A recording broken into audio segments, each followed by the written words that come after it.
subscribe and give this video a like. A few weeks before E3 officially began, Daniel, the Geek Apprentice, and I had a podcast where we gave some of our predictions for the Nintendo E3. Some of it was wrong, some of it was correct, and some of it was just completely bizarre, crazy ideas. And although Lucy and Tubes were not on that episode, they're going to be joining us to give a crazy off-the-wall prediction for next year's 2020 E3. So, Daniel, why don't you go ahead and tell us what your 3 predictions were, your thoughts on them after a few weeks have passed since E3. Well, okay. Well, first of all, 2 out of 3, not bad. I'm just gonna say. So my 3 pre-E3 predictions were, one was show us some Animal Crossing, which they did. Number 2 was the announcement of second Fighter Pass DLC character for Smash, which I guess I kind of got right twice because they gave us 2 of them. And my third one was Metroid Prime 4. I wanted to see just something for it, and I think I acknowledged at the time that it was kind of a pipe dream prediction because I didn't think they would, but I just really wanted it. And that was also the one that was not true. They did not give us any Metroid. Just radio silence for Metroid fans, but still, yeah, those were my things. So am I giving my off E3 2020 prediction now? Yeah. I'm going to say they're going to give us a 2-minute trailer for Breath of the Wild 2. Just a trailer. They're not releasing the game, but they're going to give us a nice trailer for that game. Okay. That's not really off the wall. It could be, because they could just give us a 10-second clip and then they're like, and by the way, you're never going to play this game for the next 10 years. Like they did for the first game. So do you remember they gave us 10 seconds of footage a year? There was the New York Comic-Con a few years ago that Nintendo made a huge deal about them being there. They were planning on showing off something big. Everyone thought it was going to be Zelda Wii U. And then Al Numa had an interview where he said, yeah, we brought a new trailer to show off for Comic-Con, but we decided that it didn't represent what we wanted to show off in the game. Oh. Yeah. And I'm like, then why did you make it and bring it here if it's not what you wanted to show? He got cold. So rude. Yeah, maybe it was like an hour. Like they rendered out the video, and then an hour later they were like, hey, let's change this. And the thing they changed completely took out the entire purpose of whatever was in the trailer. I don't know. But Geek Apprentice, what did you have 4 here because you gave your 3rd and then you wanted to change it or something, so I just went ahead and put the 4th down as well. I do that sometimes. So I got a couple right. I said release date and or news on Cadence of Hyrule, which we did get the release date. It was 2 days from that announcement. Birthday? Sure was. Yes, still it was a win. on Lucy's birthday. It still counts. The Cadence thing still counts. Yeah, that was a win for you. I said something more about Pokemon Sword and Shield, which we had just had a direct the week before. So they didn't say anything in the direct, did they? They had some gameplay they showed after the direct. The Treehouse. Yeah, they had Treehouse stuff, but that was kind of. I was thinking more of the direct itself. No, I think they when I left said all that for the one before E3 direct. right. It all counts as E3. Well, they showed some new stuff. Like Daniel, Did would you say they showed off Metroid at E3? I would say they did not. No, not because not they not didn't Prime even say 4. the word Metroid. Metroid. Samus Returns. Oh, or they Return of Samus. did show that at not this E3. Yeah, but it was as soon as the E3 Direct ended, they showed it. Yes. So would you still say that was E3? Watching. Yes, it occurred at literally on the show floor of E3. They played it. So we're handing you a win, Ilya. Okay, Geek. I'll take it. TGA. Oh, they had I'm just the gonna call you Pancake from now on, just because TGA no just waffles. does not roll up the Waffles tongue. are bitter. Waffles are better. Okay, Lucy's waffles and Ilya's pancake. Can I do French toast? No. No. Oh, French okay. toast is my Lucy's still favorite. Lucy. Um, Ilya is your still pancake. Okay. Yeah, so Okay. anyways, Geek Apprentice, hi. For anyone wondering, Yes. that's why we've been calling her, or I've been calling her Geek, because it's a shorter version of Geek Apprentice, which is her YouTube Not just name. bullying her like he bullied me before. No, I like being a geek. It's who I am. I'm partially a nerd too, but depends. Really depends. So, what else did I say? I said Animal Crossing release date, and that it wouldn't be released during the winter. I was right. We did get a release date, and it ended up being spring next year, delayed. I think I had also mentioned I had a feeling it might be delayed, and it was. March 20th, which, as much as I hate that, at the same time, I want the game to be great, so that's fine. Whatever they gotta do. And based on their reasoning, totally okay. Yeah. Yeah. Yeah. Like, seriously. And they said they still actually have a lot to do, and I'm like, that's fine. Make this game great. I need it. Mm-hmm. We need it. But we want it to be good. And then the last thing, this was definitely like it wasn't even like, oh, I really want this, as much as it was, I'm just gonna throw it out there. Something Double Dash related, which obviously didn't happen, but I was like, who knows, maybe they'll bring that back one day. So yeah. Oh, and then I have to say my random E3 prediction for next year. This is off the wall. I really don't think this would happen, but I would love it if it did. A bundle pack of Banjo-Kazooie and Tooie on the Switch, and then an announcement of an actual Banjo 3E. That would be great. Okay, pancake wins. You've won. If that happened, That would be amazing. yeah. Yeah. It's like Nintendo fans were in an uproar with Banjo being announced in Smash. If they said, by the way, we're going to give you those 2 games back on the Switch, and you're finally going to get 3E, I think we would all die then and there. Yeah. Been And then there. have to resurrect ourselves so we can play it. Yeah. Eat us. Been there, done that. Dying from excitement, and then. Well, so Jesse, it's your turn, my friend. So my first one was 3 Zelda games will be shown. Number 2, Detective Pikachu on Switch.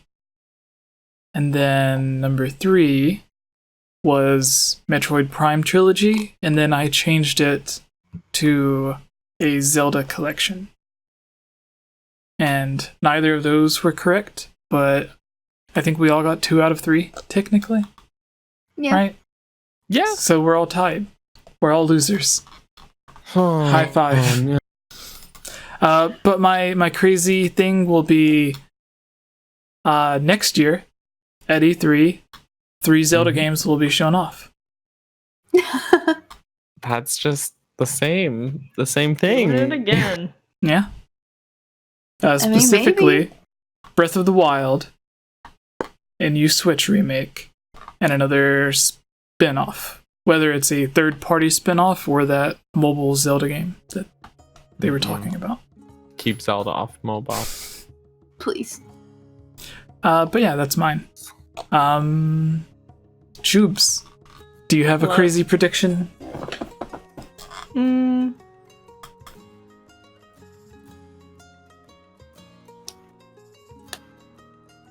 Cool. Lucy.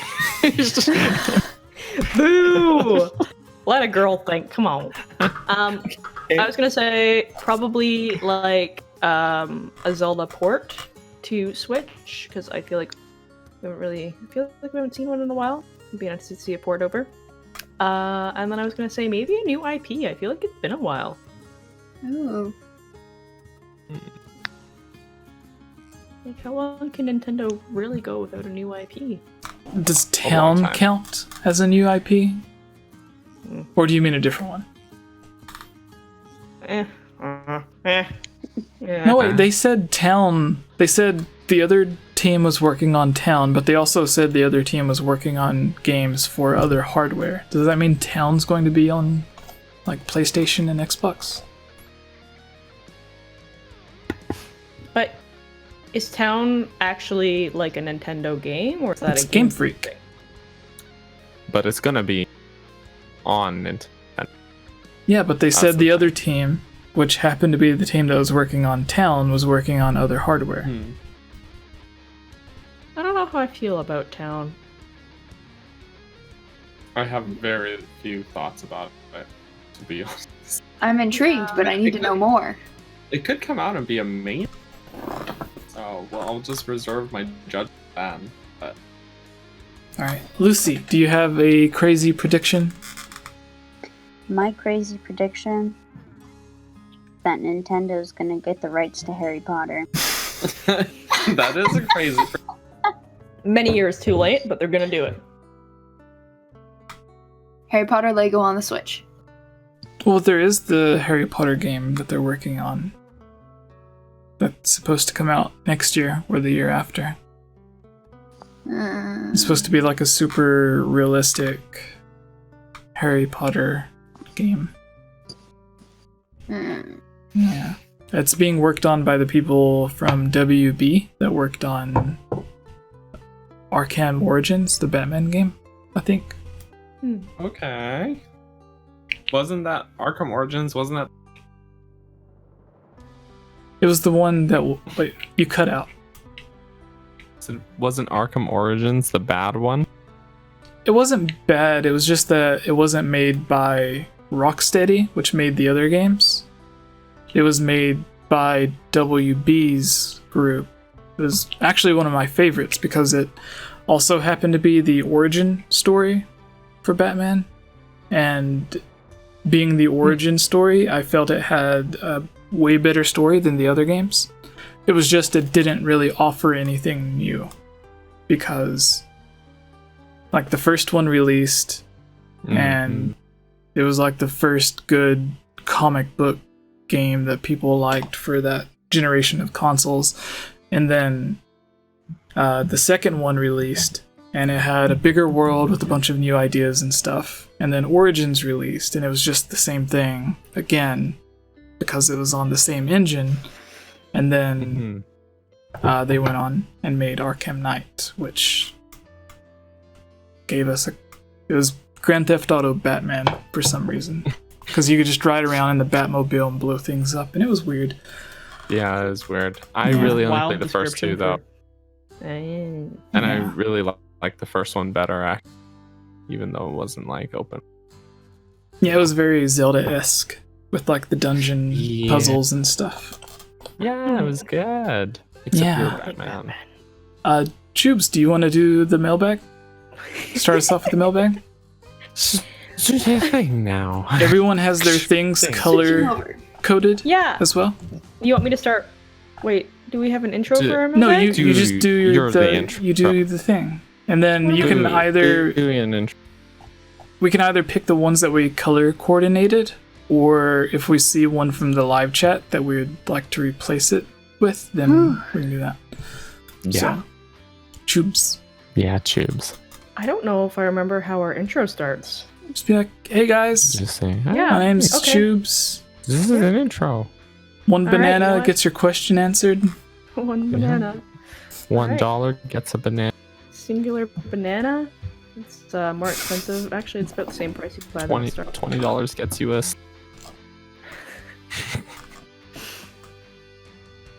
Alright. Hello everyone. For those who don't know, our podcast, the 𝐈𝐧𝐬𝐭𝐿𝐽 Gamescast, is now available on iTunes and Spotify. And as a thank you to all of the people that subscribe on iTunes and leave us amazing reviews, we have a little spot here where we give some shout outs to some of you that have left some reviews or a star rating. So if you look up the 𝐈𝐧𝐬𝐭𝐿𝐽 Gamescast or �GameOverJesse on iTunes and leave a comment, we will give you a shout out and read your comment live. So, Daniel, what is our first review that you've picked? Yeah, well, I picked this one up because it's just so nice. This comes from on iTunes, Skirt, unique username. They give us 5 stars on iTunes. They said, this podcast is amazing. It's my go-to every time I start up Breath of the Wild, which I'm still addicted to. Aren't we all?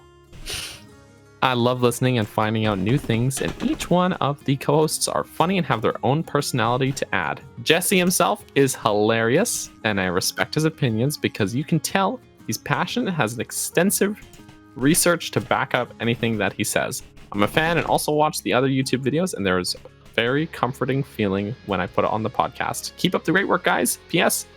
I was tempted to write the review as just, it's all right, which was Jesse's take on everything at E3. For those who watched my vlog, I'm like, Jesse, what'd you think of this? And he's like, it was all right. So, and I'm like, trying to contain my hype. So thanks for the little reference there, skirt. Yeah. Holly, were you able to pick out one that you liked? Yeah, sure. Right. This one is from I'm sorry if I pronounce it wrong. Julian Malensky says the best Zelda and Nintendo insight on iTunes. I'm assuming it kind of goes ... Okay, 5 stars. Game Over Jesse and crew have the best discussion on Zelda and all Nintendo-related material on the internet. What makes this podcast so great is the personality of each member. Each one of them are knowledgeable about the source material and have a great sense of humor. I love listening to people talking about Zelda and making me laugh. I also love the theory videos as well. Keep it up, guys. Oh, that's so nice. Yes, thank you. And the final review here comes from Frymat, who is on our Discord. He says, great podcast. This podcast has the funniest group of people that are so informative about the Legend of Zelda series. Very short, very simple. Thank you, Matt. Mm-hmm. So, beautiful. For the so beautiful. For the 80 people that are still watching, congratulations on making it to the end, because this is the Zelda mailbag. And comment below to let us know what type of videos you would like to see us create in the future.